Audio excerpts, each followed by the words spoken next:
Natalie Brooks is the mother of 2 daughters who attend Buffalo Public Schools. She fears for their safety.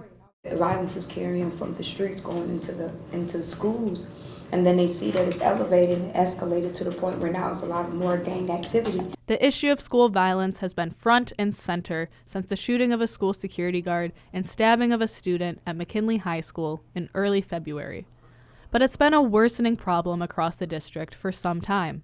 Brooks' one daughter, Nevaeh, is a freshman at Math, Science, and Technology High School on East Delavan Avenue. I don't feel safe in my school because I'm kind of going through a situation where I have to watch my back every day. Incidents like the shooting and stabbing at McKinley High School garner a lot of attention, but it was hardly an isolated event. The same day as the McKinley shooting, we had like a riot at our school with like 50 kids, kids all hitting another student. Violence is common in and around some Buffalo schools. Fights between students are most frequent. An estimated 45 teachers have been injured this school year, often breaking up those fights. There was even an incident earlier this school year in which a parent attacked a security guard. We have a serious problem with violence in the schools. You're seeing it everywhere.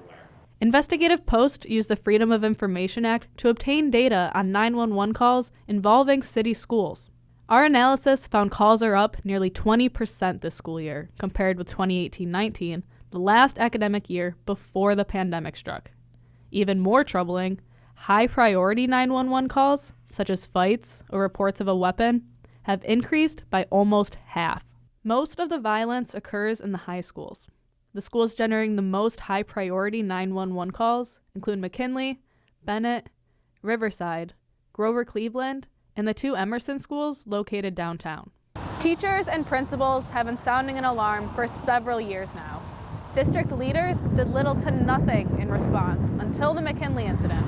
Robert Boreanaz, an attorney for the union that represents principals and other administrators, told Investigative Post district leaders have ignored requests for help until recently. Our members are the leaders of every single building in the district. And they have been expressing these concerns for well over 2 years about the needs for improvement in security. Among the requests that were ignored or delayed, more security guards, replacement of broken and outdated security cameras, and partnerships with anti-violence organizations. School Board President Lou Petrucci acknowledged frustration over the district's response time. It oftentimes feels as if we're not responding when we're acting as quickly as we can, and sometimes that just seems to be glacially slow. The result? Relatively few students are disrupting learning for a large number of their peers. Is the environment safe and conducive to learning? Definitely not. Tanja Williams, the interim superintendent, insists schools are safe. I feel our schools are very safe. I really do. I've been very clear about what my expectations are regarding safety, and we will do everything every day that we can to make sure that all of our children are safe. In recent weeks, the Board of Education has approved a plan to address security. Key elements include actions that teachers and administrators have been advocating for several years. They include hiring more security guards and bus aides, replacing outdated and inoperative cameras, and community partnerships. Parents, like Brooks, are watching for change.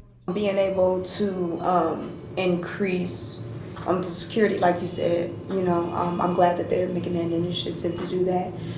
We know that it's a lot of problems, but follow through and stay on top of it. For Channel 2 News, I'm Lane Dowdle with Investigative Post.